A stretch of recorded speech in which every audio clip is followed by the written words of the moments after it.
Well, campers, we've got ourselves a familiar face on the show tonight. Not going to lie, it's a little bit on the fly, but KIRK Stafford has been so kind enough to rush his dinner down his gullet and join me on the Ask Andy show. KIRK, how are you, my friend? I'm very well, thank you, mate, and thanks for outing me on that. I'll try not to get too big a dose of indigestion on the way through. What did you have? What did I have? What was it? It was pulled out of the freezer. It was a chicken leek and mushroom with a bit of white wine sauce in it. Right. Any good? All homemade, by the way, just from scratch. Right, I was going to say, there you go. There you are. Yeah, COVID cook. Good stuff, my man. Look, guys, thanks ever so much for joining me on the show. For those of you that don't know, this is a nightly show as we're in stage 4 lockdown in Melbourne. It's all about connection, fun and simplicity in any particular order. KIRK Stafford has been a guy that, I'll be honest, I've never met before, but over the course of the last few months I found myself coming to respect this man quite substantially through a lot of the work that he's been doing and the extra effort that he's clearly been putting in to supporting his property management community, particularly as things just went haywire with stage 4 metro lockdown and all of the ins and outs that were going on around that. KIRK, mate, firstly, before we crack on with the show, I wanted to... First and foremost, I wanted to thank you, right, on behalf of the real estate space for going above and beyond in terms of communication, in terms of support. I've spoken to people online, offline, and your name's been mentioned on more than one occasion, my man. So first and foremost, I want to thank you for all the effort put in. How are you finding everything? Oh, thanks, mate. Cheers. Look, I'm actually pretty good. I'm in a very fortunate space. I left my last corporate gig as a department head just as all this started to really fire up on us. My last day was 20th of March. Right. Then it was the intent was, look, I'll take a bit of time out. It's been a really intense 18 months, nearly 2 years. And I thought I'll take a little bit of time out and I'll just look at what the next steps are going to be. And then COVID hit, and it's just been a case of I've got a really strong view that if we've got knowledge and we've got experience, we should be passing that on. And I really that's been my last 6 months. It's just been trying to give people support, trying to keep them calm, trying to and something that I was taught many years ago was if you're in a position of leadership, show your leadership. Don't just sit back there and try to bark orders. Bring people along. Just make sure they know that somebody somewhere has their back. Yeah, and that's pretty much what my last few months has been. Mate, give us a bit of the let's go back a little bit. Let's rewind a little bit. Give us a bit of the highlight reel as to KIRK Stafford. How long you've been in the PM space and your previous exploits. Where were you a rock star previously? Oh, gee, how far back do you want me to go? Do you want to go back to the Neolithic stage, or do you? There are days I feel like I'm just ancient. I really do. I see some of these bright young stars coming through, and I think, man, if these guys were around when I started, I would have just been eaten up and shot out the other end. Give us a highlight reel. Okay. Started in real estate in the 80s. I came out of the Australian Defence Forces in the 80s and started straight into real estate. Spent a couple of years running around selling properties, running an office for one of the large chains on the Western Port region, pardon me, some years ago.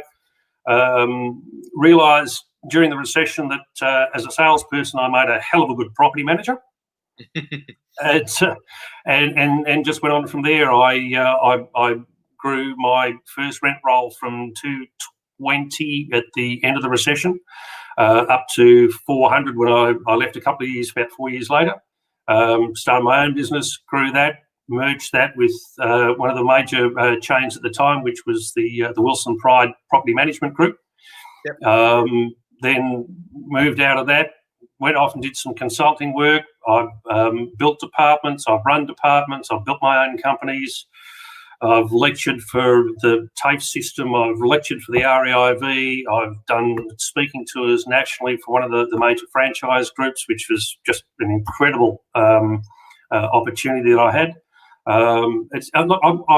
It's an industry that I love and am frustrated by in equal measure, because it's all to do with personalities and people and meeting them at their rawest. But I mean, look, I've had opportunities that I'd probably not have been offered in any other profession to be where I am now. So there's the Kirk Stafford potted history, mate. Man, and it's definitely a colourful one and full of some real highlights. I just want to dig into that sort of you love it and loathe it at the same time sort of comment you mentioned just before. What is it about the profession, about the industry that? And let's work both ways. So, what is it about the industry that you really love, and then what is it about the industry that you would love to get rid of? The thing that I love about the industry most of all, the people, and it's on every facet of it. It's the landlords that you meet, the tenants you meet, their situations, the property managers that I've met and coached and mentored along the way, and that I've worked alongside, the directors. It's just look, I'm a people sort of guy. Yep, clearly. I love being around people. So COVID lockdowns. Probably not my preferred space right now. But by the same token, the thing that frustrates me the most is probably also the people, and particularly the last 6 months with people that are, and look, it happens in any environment. People try to take advantage of situations, but you see people at the moment, and I remember a comment that was made. I'm not quite sure where I heard it, but this whole pandemic and the crisis that's sort of formed around it has brought out the polar ends of people's behaviour. It's brought out the absolute best in people, and I see it. There's a Facebook page called the Kindness Pandemic, which is just magnificent. If you want to burst of endorphins, go onto that page and have a bit of a look at that. But at the same time, you also see the very worst of people's behaviour as well. And that's the thing I think that frustrates me, that people will always, and it's always going to be the way, because we're dealing with such a sensitive part of people's lives, housing. So you're going to find that whichever way it goes, somebody's going to be trying to take advantage somewhere. Our role as PMs is really just to try to moderate that and find the middle ground and try to keep everybody at least within the boundaries of common sense and fair play.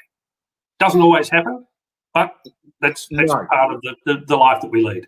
No, well, look, I mean, when you've said that as a salesperson, you made a good property manager. I mean, I look at my better half, who is a PM herself, and there's no chance on this planet that I would have the patience. I don't think to a degree. Like, I'm sure at certain points she takes it out on me, but which is, I guess, that's what I'm here for. But the property managers, and I think, I mean, it's been bubbling. It's been coming through, obviously, and especially now within the REIV, you've got Leah, who's the spearhead as president and director of Metro PM, and I think the spotlight has very much shifted into a more of an equilibrium between the sales and PM space with respect to how they are perceived and how they are respected within the industry, right? I mean, you would have noticed for a long time, and let's not beat around the bush, the vast majority of PMs are female. It's actually an interesting question. Over the journey that you've had up to this point, can you sort of highlight were there any sort of specific tipping points, or have you felt this change coming through for some time, or has it been something that's been a little bit more recent? Because right now, I mean, PMs all around the country essentially have been lauded for how well they've managed to get through all this. I think this last 6 months has really brought the skill set of a PM to light. It's certainly brought it into a lot clearer focus because the focus has shifted away from sales. I mean, look, without sort of wanting to drive any wedge between sales and PM, the sales people were always seen as the glory boys. They were the fighter pilots. They went off and brought in the big kills. PMs in the background were always there just to pay the rent, just to make sure the office expenses were covered. That's the way that I got introduced to it years ago. Yeah, the world's changed. Particularly the last 6 months. All of a sudden, we're seeing a focus away from the rent collection side. We're seeing more of a focus on mediation. We're seeing much more of a focus on negotiation, and those are skills where PMs are now really, really being tested. I remember when I was when I did the speaking circuit about 4.5 odd years ago. One of my my training modules at the time, one of the things I was speaking to was negotiation skills and conflict resolution. And I'm seeing some of the same things coming out now that I was talking about then. And it's all to do with making sure that both parties try to stay in balance. And okay, at the moment, we're looking at the balance being on one side and not in the middle. And it's up to us as property managers and as leaders in the property management space to try and at least keep the people that are negotiating those arrangements on track and try to keep some balance in the equation, just in terms of our demeanour. Because if we start allowing this to affect us, and I see it, I probably have, I reckon I have 2 or 3 calls a week, and I'd say at least one of those calls is somebody who's either in tears or on the verge of it because they're just so frustrated. They're being belted around by people from both sides.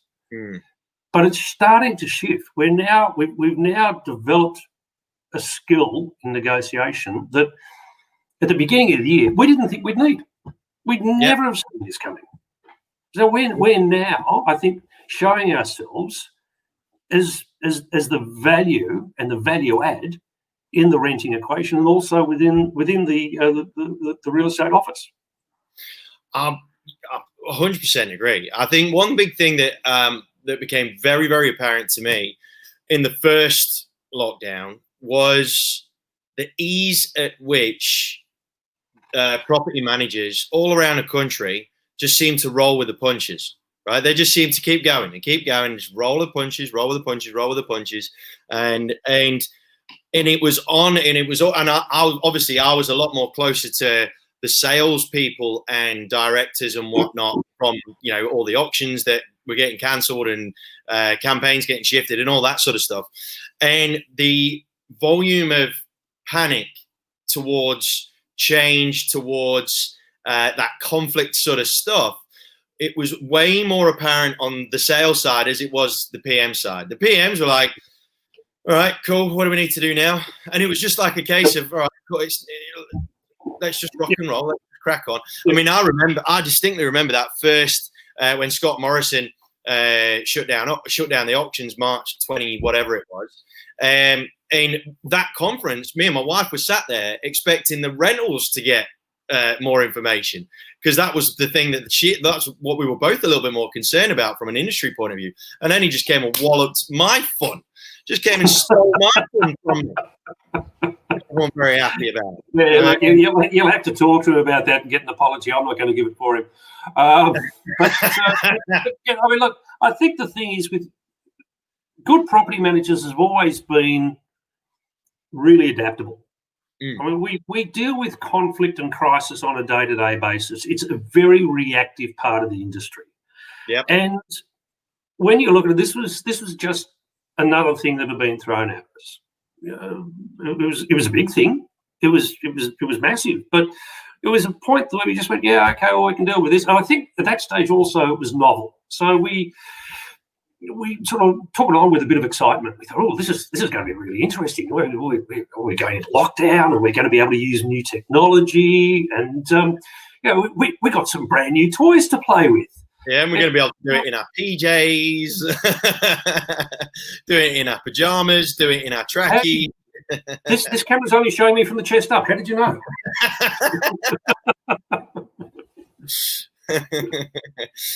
You're right. I think the work uniform, the business suit model of work attire has gone completely out the window. I mean, I've seen photos of people putting up online, "Oh, do you like my new work shoes?" And they're showing a pair of Ugg boots.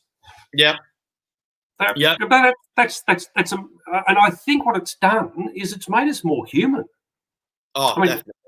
You look at your background, you look at my background, you're in your shed, I'm in my study with my bookcase and the boat behind me. Not that I've got one of those, but I aspire. If you saw the price, then you'd know why. But, we've become more human out of this. And I think that what we're finding is that our clients are kind of liking that. Yeah. Because we're a lot more relaxed. If we're having Zoom meetings or Teams or whatever it is we're using with them, they can see our life. They can see our daily life. We're not sitting in an office where I think we've become a little less formal in some ways in the way that we talk to them. And if we've got the camera on the background, I mean, look, I've had some hilarious Zoom meetings with PMs and with senior execs in the corporate space, and you sit there and the cat runs across the keyboard, or one of the kids decides that they're going to photobomb and find out who Daddy's speaking to on the other end of the camera. It humanises the whole experience, and I think while there's a great argument for us being very, very professional, I think if we sit around as though we're sort of tied to a backboard or something along those lines, we're very stiff and very formal and very over professional. People don't get the opportunity to relax with us. Some of the best negotiations we can do are when people are relaxed and they can tell us more of their story because they can relate to us more. Where they can see your face on the camera rather than just hear a voice on the other end of the phone, or then it's emails or texts, which I personally don't like either as a way of having a conversation. But we can humanise the experience a lot more, and if we can get both sides seeing that part of us and showing us that part of them, it's going to make the whole transaction a little bit more free-flowing. Well, that's the hope anyway. Oh, look, I think you're absolutely spot on. I reckon it's an interesting one, right? Because I posted a little clip from Simon Sinek a few days ago around the fact that you can't get the sort of human interaction, you can't get the trust factor from a team's point of view through technology, through Zoom and whatnot. So maybe the commercial space isn't as dead in the water as what a few people may be thinking or feeling. But from a consumer point of view, you're absolutely spot on. I mean, so many, and look, for a lot of PMs, for a lot of salespeople, a lot of the time they don't feel they have the time to be face-to-face with people and whatnot. But I think the greater acceptance of this sort of technology, which has been around for donkey's years, right? It's been around for a long, long time. But I think the public's, acceptance of having conversations of this sort of nature, of only getting human connection via this sort of stuff, all right? This is how they're getting their kicks as best as they possibly can. Yep. I think the opportunity is immense to be able to exponentially increase your connection with your consumer base as a brand, as a team, as a leader. I mentioned this to someone a few weeks ago about how, with upcoming legislation changes in the PM space and whatnot, setting up webinars for all of your landlords so that they can see you and you can talk to them and you can do a Q&A session and whatnot. And that's like, it's about as cost effective as any other form of communication. And we're not even talking about time efficiency as well. But even though you're doing the one-to-many, they will feel like you're actually talking to them as a human being. And I think there are so many opportunities with respect to really, because, as with any sort of type of business, you're going to get those ones where they'll go for a cheaper commission or a cheaper management percentage or whatever the case may be. But for those of you that are wanting to really like ironclad your value to your consumer base, this sort of stuff is an easy win. It's a really win. Yep, that's right. Yeah. And as you said, it's cost effective. You're not hiring out a venue if you don't have one. You don't have to put on tea and bickies. You don't have to call your staff in out of hours. You can bring everybody into the environment at the one time. They know when it's going to be. Give them the code, let them dial in, and you can have a face-to-face with them. I mean, the last role I had involved a considerable amount of rescue of the rent roll. And some of the most successful meetings I had were face-to-face. They've got to be. You can say whatever you like over the telephone and people will, yes, accept it or maybe not. But if you're looking at someone in the eye, whether it's by Zoom or whatever it is, face-to-face, your message is going to be heard a lot more clearly than, as I said before, just a phone call or an email. 100%. Now, we've got a couple of questions that I've sort of saved for you to come on the show to have. Okay, so first question that we've got through, that we've got to come through is it's forever changing landscape, but give us the quick MO on the current state of affairs for Victorian property management. Oh, that's a good one. Well, look, I think one thing that came up today, I saw Leah's video, and look, I'll tell you what, the current state of affairs, confusion. Right.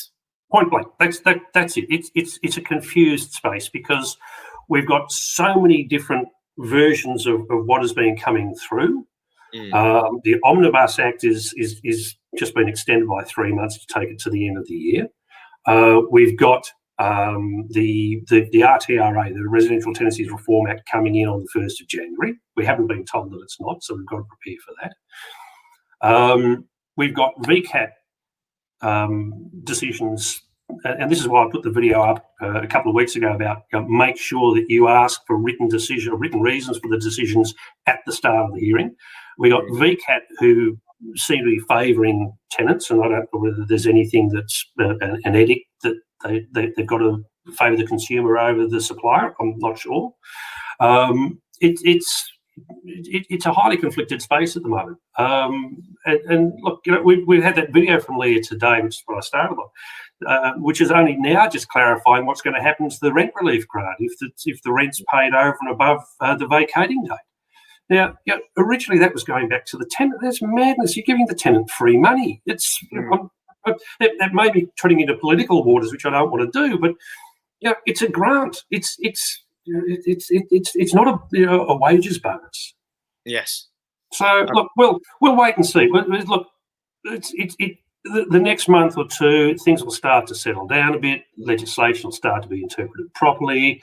We'll get some consistency in determinations at VCAT, but it's just a matter of let's make sure that we don't panic and convey that sense of panic to our landlords, because they're relying on us. And I've said this all the way along. Your landlords are relying on you as the property manager to be calm, to be as clear as you can be, and it may not be easy, but to show them some leadership, to recommend a path forward to them, to tell them what you interpret the legislation to be and what you believe their chances are if they want to pursue a claim at VCAT. Give them some guidance, show them some leadership, and make sure that you manage the property and you manage the relationship with the landlord, rather than, and I was saying this to one of my mentees today, because I'm doing a bit of mentoring as well, don't allow them to manage the property through you and you be seen by them to be sitting back to collect the rent. You've been engaged as the manager. Yep. It can be difficult to do, but you need to show them that you are managing. You need to come to them on a solutions-focused basis and say, this is what's happened, this is what we recommend you do. Mm-hmm. So look, current state of affairs, steady as she goes. And I think that's one of the reasons why I think I've, grown a decent amount of respect for you over the last few months, is that I think that's been one of the key messages that you've been trying to get out there as best as possible, is let's not jump to conclusions. Let's not, throw the baby out with the bathwater sort of thing. Let's just settle petal and take each step as it comes. If there's any uncertainty in anyone, then reach out. The worst thing that you can do is nothing. So make sure that you are communicating your concerns and your issues and whatnot. It was interesting. I was chatting to Adrian Batira, the great man AB, and he was. We were talking about the sort of anxiety slash just completely worn out property managers that have been busting their chops, and it seems that they come up for air, and then they get pushed down again with some other crap that comes out. You know what I mean? And he was sort of asking us about how best to manage, and by manage I mean support the PMs that were in his team with regards to their mental health and well-being and so on and so forth. We just mentioned before we started that you are really keen on doing work in that mental health space for PMs. Mm-hmm. Let's just talk, and I'm going to digress a little bit from the questions that I had lined up. What do you think is, while there's all this confusion and uncertainty, and you can only do what you can do, gang, so don't get too wound up about it. You and I both know that we've both had phone calls from various people fretting and panicking and so on and so forth. As a leader, and as someone that has led teams and whatnot, and nurtured the mental health of property management divisions and so on and so forth, during a stage of confusion like this, what do you think is probably the most critical 2 or 3 things that a leader can do for their PM team right now? Well, first of all, stay calm themselves, and not allow themselves to be overrun by the same anxiety that their teams are facing. Our role is to be above that. Our role is to be not apart from it. We are still a part of it, but we need to be calm, regardless of what we are thinking internally. We can't let that show to them. They're after some guidance. They need us to be able to, even if, look, and I've said this before to people, I said, look, even if you say to someone, I don't know, and you can say that to your client, or you can say it to a team member. I've said it to team members before when they've asked me a question I don't know, but I've always come back with, I'll find out and we'll talk about it in another little while. Let me get the answer for it, because I don't have it immediately. But by the same token, if you do start to find that you're struggling, seek some help. Yeah, both for yourself and for your team. The one thing that's really come out of this for me, and I've had a couple of chats with people about it from a liability point of view, is that there's a lot of agencies out there. There's, I think, even a couple of the franchise groups out there that do not have a mental health plan for their staff in place. Now, you can't expect the staff to go off and find all this for themselves. You as a leader have to encourage them to do so. And if they're struggling and you know they're struggling, take over the portfolio for a day. Tell them to go. Tell them not to worry about it. Shut the phone off, or divert the phone to you if you're in lockdown, or whatever it is. Take it off. Go and breathe. And the best thing you can do is tell people just to take a break from it. This is relentless. This is, I was getting messages at 10 o'clock last night asking what to do in particular situations. And I said to that particular person, look, it's time you were asleep. You don't need to be taking this on right now. This is not the whole of your life. This is, regardless of whether you're working from home or not, this is still, it's going to be direct, it's going to kill me for this, this is still just a job. Yeah, it doesn't define you, but we take our definition from it in a lot of cases. We allow the work to determine our worth, and that's that's not who we are or who we should be. 100%. At the end of the day, we can go and stack shelves at Woolies, really, with far less stress. But we've taken this job on as more than a job. We take it on because we care. But by the same token, don't start caring so much that it overruns and overrides every other part of your life. Because, frankly, you can be replaced. And you fall off the perch, somebody else will come in and sit in the chair. Yeah, absolutely right. And I think the other thing to bear in mind with that is, and this is what I used to say if I was at a negotiating table and someone's deciding that, you know, they don't want to take the offer and it's, you know, through ego or whatever the case may be. And this is what PMs need to really understand as well, to a degree, not in this case of it being flippant or anything in any way, shape or form. But I always used to say to vendors, look, whether you take this offer or not, it's not going to impact my life half as much as it's going to impact yours.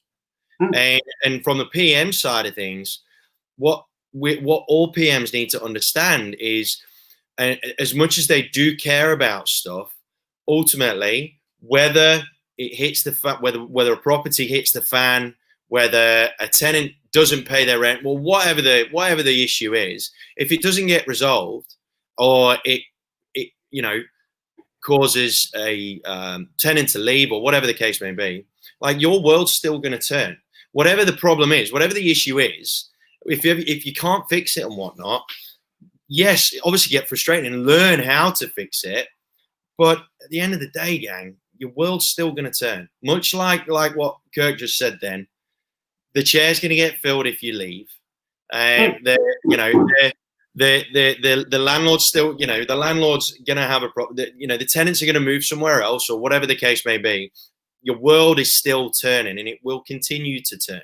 And it's kind of like what I mentioned this to someone a few days ago about the mental health space. I was Leanne Pilkington, and I said, look, just because you're suffering with depression or anxiety, or you're down in the dumps, or whatever the case may be, the world doesn't really care, and it's going to keep turning. So it's a case of practicalities around a lot of this. It's the practicalities of how much can you help someone? How much can you show a landlord the door before you go, you know what, I've tried to show you the best plan of attack moving forward. My conscience is clear. And that's what I think that's where the line just gets a little bit too blurred in the PM space, where a lot of them do take it personally, right? They really, really do. And it's easy done when you're a decent human being to take stuff like that personally. Yeah, that's the thing. That's what makes someone a good PM, that they do care. But there's a line to be drawn between caring and caring too much, because where it impacts on you that you're emailing someone or sending someone a message at 10 o'clock at night asking for advice, you've kind of gone a bit past what's reasonable for you, what's reasonable for your family, because they deserve that time. Not your client, not your director. Sorry, directors. But you deserve time of your own. And you mentioned Simon Sinek before. I'm a huge fan of Simon Sinek's. His circle of safety is a brilliant analogy for this sort of thing. You were asking before about leaders, what they should be doing. They should be making their team feel that safe. That they are enclosed by the circle. And a good leader will always have his team's backs, or her team's backs, and the team will always know that. They will always know that whoever the leader is, their backs are covered. And that goes with me. That goes right back to jumping out of school and into the ADF at 17. You're taught that, but there's a lot of people that aren't necessarily taught that as they go through life. And the difference that makes to someone's performance mentally is enormous.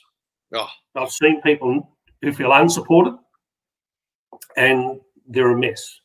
You take the same person out of that environment and put them into another environment where they are supported, and they will just flourish. They'll be a different person within weeks.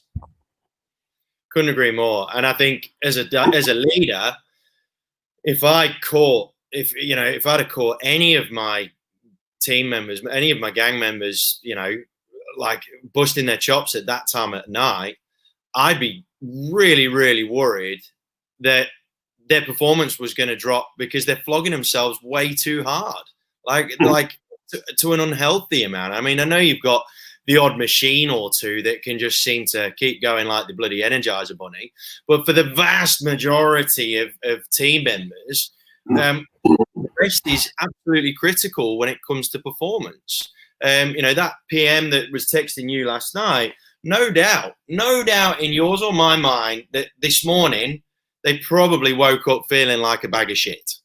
They probably, most likely, woke up feeling rough. And how's that going to affect their decision-making capabilities and their clarity of judgment and whatnot for the rest of the day? It's one of those things that you can understand why people get so involved. You can totally understand, because it's human nature to just want to fix stuff before you go to bed for a lot of people. But you've got to draw a line. That's right. And you've got to have time out to yourself to recharge. You can't expect, you talked about Energizer Bunnies before, but even Energizer Bunnies need to change their batteries. Big time. You need to reset. I reached my limit. I didn't think I had a limit, and then I don't know whether it's because a combination of the grey hairs that are appearing in my old bloody facial hair, and the kid, you know what I mean, and the kids bloody running amok and whatnot. But all of us, I said to Flick, my wife, only like 2 weeks ago, because I'm a night owl, so I love doing work through the night and whatnot. But I think I pulled like a 2:30 a.m. finish one night, and I woke up the next morning to a 2-year-old giving me the arrows, and I said to Flick, I pulled the lethal weapon line. I'm getting too old for this shit. Just crawled out of bed into the kitchen like a Quasimodo, limping. Yeah, there's a particular member on the forum tonight who's put up a comment that has worked. I've worked alongside of, and they have the hugest amount of professional respect. She will tell you that's one of my lines.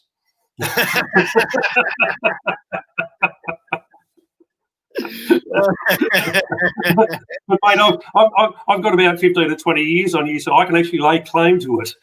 Yeah, well, this is it, man. This is where I'm slightly concerned, right? It's the fact that you've got the miles on the old dial to back it up, haven't you? But I'm not showing the grey hair that you have in your beard, mate. That's why I don't grow a beard. I look like Father. Seriously? No, not going there. Not going there. Not even for COVID. I mean, I just glanced past the Just for Men on the shelf there. Just glanced past it. Just glanced. I didn't stop. I just glanced. All right. So, mate, I know none of us have got the crystal ball, right? I know none of us have got the crystal ball. But I would like to get your opinion on the immediate horizon. Okay, so the immediate horizon. You're talking about preparing for Jan 1. Okay. Yep. Preparing for Jan 1, whilst dealing with all of this sort of stuff in the backlog at VCAT and all the rest of it. What do you think is going? And you mentioned in a month or two that things will start to settle down a little bit and what have you. Let's fast forward to that time where things are just sort of things have evened themselves out of touch. How do you think the next sort of 6 months is going to play out? Not just from a PM point of view, but also from a landlord point of view, an investor point of view. How do you think that this sort of cauldron of stuff is going to bubble up? We've got some adjusting to do. Pardon me. With the new legislation package, I think there's about 90 of the changes in the new legislation which directly affect residential tenancies. There's others that affect caravans, movable dwellings, and rooming houses. Some of them are already out. Things like pets, that's already out. I think it's fortunate that came out immediately before COVID, because even though we all started going, oh my God, it's come out, and there've been a couple of cases that have shown that there's there's a view at VCAT. Look, this was expressed to me donkey's own years ago by one of the now retired members. He said, look, Kirk, yeah, you're never going to get a breach on a pet unless it's a horse in a studio apartment. He said, because the view is that having a pet is an Australian way of life. I went, okay, well, that's fair enough. At least that gives you some guidance. Yeah. And it's the same with all these. There's going to be a period of adjustment. We've got to get our systems right. We've got to get the education pieces out to our landlords. We've got to get the education pieces out to our tenants as well. But we've also got to get our teams educated. We've got to make sure that they're not seeing this as another crisis on top of the COVID thing. And I try to steer away from the C word, both of them, COVID and crisis. But there's going to be, I think, just a little bit of uncertainty about it. Once again, it goes back to being calm and showing some leadership. And there's something that I've used in training sessions before. If you start using the word crisis, you've got to understand that the Chinese characters for crisis loosely translate to crisis translates through to opportunity riding a dangerous wind. We have the opportunity to show our value more as property managers if we can get the landlords on board, particularly the landlords, because they're the ones that effectively employ us. If we can get them on board and show them value, we're going to have a much easier run with them. We're going to start to see them leaning on us more because they don't understand the legislation. We're fortunate. We've had time to adjust to it. We've had time to absorb it. We've had time to sit down and understand some of the nuances because we won't get them all. That'll be threshed out in VCAT or wherever.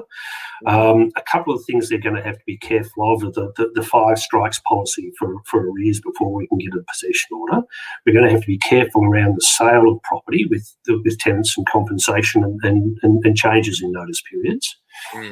And there's a whole raft of other little things in there that we're also going to have to watch. But we can do it. I mean, it's just more legislation. It's just changing legislation. It doesn't mean the whole world's been turned on its head again. We've just gone through that. And, hey, guess what? We're all still breathing. We're all still alive. And most of us have still got jobs. Yeah. And we're doing it to varying degrees. We're doing it really successfully. It just is going to mean a little bit more pressure on us for the time being. And in 12 months' time, we'll be going, oh, remember what it was like back then? Geez, was that only 12 months ago? It seems like so far into the past. I was putting one of my slide decks for my training sessions together today, and I had a look at 2020, and we're only at the beginning of September. I'm thinking, you've got to be kidding me. We've lived a lifetime. The last time I saw a recession was the early 1990s. And I think I put up a post a while ago saying, look, you know, in the time that I've been in the business, I've seen the repeal and then the reinstatement of negative gearing. I've seen a recession. I've seen an Asian currency crisis. I've seen a tech wreck. I've seen 9/11 when the world, you know, everybody thought World War III was starting. I've seen 3 other minor pandemics. I've seen a global recession. I've seen the Australian market go up and down like a sawtooth graph. And guess what? You know, I'm still here. I'm still breathing, and most of the people I know around me are the same. Life will still go on. And as I keep saying in a lot of my posts, the last 4 words are, this too shall pass. It's a temporary situation. It just takes adjustment. I think the big key for the Jan 1 legislation changes and whatnot is prevention over cure. If you can get on the front foot with it and not leave it until the last minute, because you've got to bear in mind that come December, providing that things move forward and we actually get some sort of plan of attack, Dan, please, at some stage, mate. I'm sure he's watching. I'm sure he's watching. Providing that things pan out the way that we are hoping that they will. December, there's going to be a hell of a lot more family connection time happening. There's going to be a hell of a lot more need for private time. So therefore, trying to engage with a lot of these landlords is going to be an interesting one, and you got to be really, really careful how you go about that. So realistically, from a prevention point of view, and again, you're the pro in this space, Kirk, but if it was me, I'd want to make damn sure that within the team, and that's sales and rentals, because like you said, there's legislative changes that are coming through that are directly impacting the sales teams as well. So the entire office needs to be across it, I'd say, by sort of mid-October, if realistically, whatever can be, can be consumed. And then there needs to be some sort of communication plan for your landlords and broadcast out in advance in good time. So like I said, I really think that you need to be setting up webinars way in advance and doing consistent communications and promotions of it just to your landlords, and then running 2 or 3 of them at different times so that different people with different work schedules can be accommodated for. Setting up a set of those, making sure that all of the landlords are registered. Those that haven't registered to any of them, they're the ones that you can sort of narrow down and whittle down to phone calls and whatnot and what have you. But I think there really needs to be a very clear and concise communication plan as to how you're going to roll it out to your consumers. I'm sure that you'll have been guiding a lot of teams along the same sort of track, but is there anything there that you wouldn't agree with? Do you think that people need to be across it already, or what? Yeah, not in the least, mate. You're saying pretty much exactly what I was saying about having processes and procedures in place, having your education pieces in place, making sure your teams are trained, making sure your landlords are informed, making sure your tenants are also informed, because they're a critical part of this as well. And one thing, and look, without straying into the politicking of it, one of the things I looked at in the legislation when it first came out is that they're trying almost to remove this whole sort of feudal mindset of the landlord and the tenant, and one having the hold over the other. Calling them a residential rental provider and a renter is, probably not terms that sort of roll off the tongue, but it's taking that historical conflict away from it, and recognising that this is a symbiotic relationship. It's got to be a collaborative one. One party doesn't exist in isolation from the other, and when you've got both sides that realise that and understand that there's common sense and fair play, and I've said that before in this chat, but it's one of the things I used to say to both my landlords and my tenants when I was bringing them on board for the first time.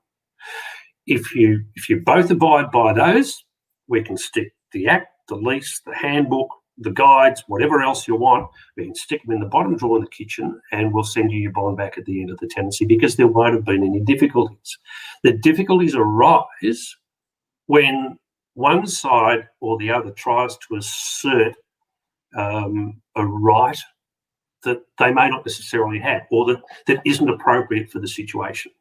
Right. So if you've got both parties educated to these new changes, and you're saying get all the pieces out to the landlords, yeah, absolutely. But pardon me, also maybe think about running some sessions for tenants, or at least getting some information out to tenants in some way, whether it's pre-recorded videos, or whether it's links to information sheets or fact sheets or whatever else. Whatever you can do to inform them and guide them as to where the legislation's going is going to be to your own good come January, February, March next year, because you won't have the conflicts. The ones that will have the conflicts are the ones that aren't prepared. 100%. Right. Look, we've got, I reckon, look, pardon me, I think, look, mid-October, yeah, I reckon mid-November, we've got a really good period here where people's attention is not necessarily all on work, particularly in Melbourne, because we're locked out. We've got more discretionary time, more time to perhaps read and absorb information. So we can actually start to roll out some of these education pieces now and know that they're going to be absorbed a little bit more readily. Once you get to Christmas, you're right, family time, people are not going to be spending as much time on matters that relate to their financial well-being. And that's what this is all about, is financial well-being. Yep. So from about mid-October, mid-November is going to be a sweet spot. But even getting into, say, mid-December, you're still going to have plenty of ground there to be able to cover for a good reception. Man, you are a gentleman and a scholar, my friend. You really, really are. And you got plenty of fans. You got plenty of fans coming through. You got Sarah, who thank you, Sarah. I had the privilege of working with Sarah. She was part of the team with my wife a few years ago. Absolutely killing it now in the Ray White Waverley team. Robin is there. She's a good friend. A good friend of there. Who else have we got here? We've got someone that was a little bit more blunt than that. KIRK is a legend.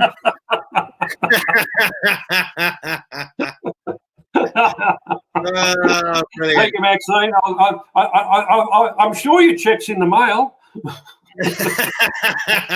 She's asked me, she's got a really interesting question. I don't know whether you're a dating expert. She's asking us how I can start dating again when I can't leave my town. Virtual dating isn't cutting it anymore. I want to be winding down. Oh, Maxine, look, Maxine. Don't be asking me. I'm in stage 4 lockdown.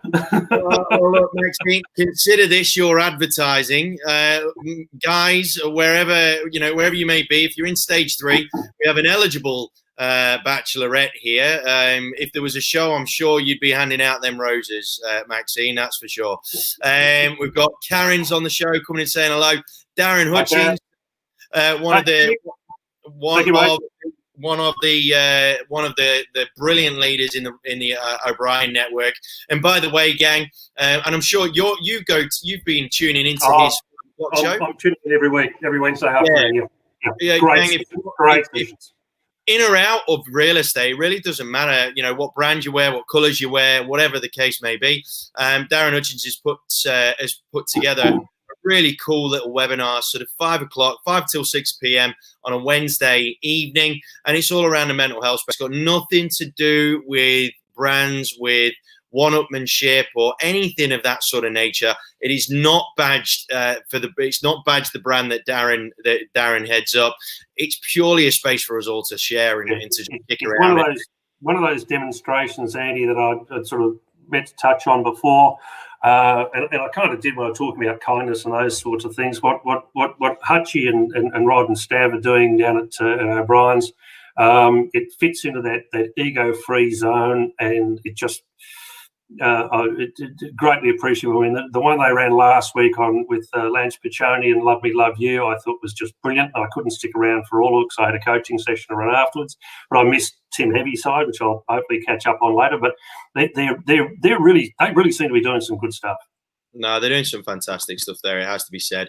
We've got some new outlook. So Maxine's now getting embarrassed. Well, you shouldn't have put it up there in the first place then, Maxine, should you? I'll call you out on it. I'm kind of that kind of guy. Carol Robertson, some true leadership shown during COVID. Mate, you just got bloody fans all over the shop, eh? I don't think that's just directed at me, that one. I think there's a lot of people that have stepped up to the plate on this one, Andy, and that also includes yourself for running both this and the Silver Lining one that you are running from the UK. It's just, and that's where I first came across you. I'd never, I'm thinking, who's this bloody pommy getting on the Silver Lining? What? Lots of people still think that. Don't worry. But you've got to stop following that round ball game, mate. That's all there is to it. I can't. It's in my blood. I am converted, though. I got converted really early on, I have to say. I am converted to the oval now and whatnot. As sometimes don't like to admit that a few of these teeth are false, and I've got a black and white stripe top kicking around in the cupboard there. Now, that's a round ball, man. That's okay. They're all right. Now, and look, thank you so much for your time. I know it was short notice, but you have been an absolute gentleman. I knew you were gonna be serious value coming on tonight. I can't appreciate it. And I'm sure there's a whole bunch of people that feel exactly the same way, mate. And And again, just reiterating what I said at the top of the show, you really have been a lighthouse for the property management space during a very murky time, and all credit to you, man. And you mentioned that you've got your new business coming out. Would you say 1st of October? Did you say 1st of October? Yes. And just give us a little MO on what that is, please. Oh, I get to do a plug, do I? Great, thank you. You can plug whatever you want to plug. Watch out for it. Really creative name. It's called the Property Management Coach. The website, I know, the website is registered. Business is registered. I'm in the middle of writing training packages at the moment. I've just got to finish off the website itself. So, and look, in the meantime, I've been doing coaching. I've been doing consulting work. There's a couple of people that have been tuned in tonight that I've consulted to and talked to fairly extensively. But look, it's to do with the legislation. It's to do with process. It's to do with mindset. It's to do with just it's not just one aspect of it. It's talking about not just being a property manager, it's talking about how to deal with being a property manager as well. You know, things like resilience, things like procrastination, things like communication, like conflict resolution, all those sorts of things that look, we're expected to know, but where do we learn it? Yep. On the job. It's normally I'm handing out certificates, but I'm just saying that there's no formal training for that sort of stuff other than what you want to source yourself. And look, it's generally done via some battle scars that you'd rather not get, right? You'd rather not cop them if you can help it. Have you seen Maxine's comment? Yes, I'm trying to ignore it. Is it Tinder? No. No, it's not Tinder for PMs, Maxine. No, you just settle down, Petal. You just, put your loins on ice for a second. You'll be fine. Don't worry. She's in lockdown. She doesn't have a choice like the rest of us. The rest of us single ones.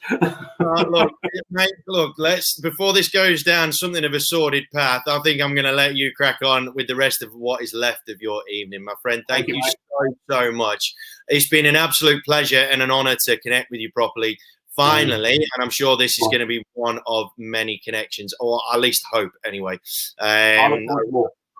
Excellent. Good stuff, man. Good stuff. Look, guys, tomorrow night, I'm being joined by my good friend, an esteemed colleague in the game, Dave Stewart, the founder of Market Buy, which is the online offer management platform, which has been doing some incredible work in the space both here and abroad. So he's going to be joining me tomorrow night at 8 p.m. Australian Eastern Standard Time. But for now, on behalf of Kirk and myself, thank you so much for joining us, tuning in, and giving us your support. As always, I can't appreciate it enough. But for now, gang, you guys stay safe, stay healthy. But on behalf of Kirk and myself, stay happy. All right, gang, take care. Thank you for joining me. Thanks, Andy.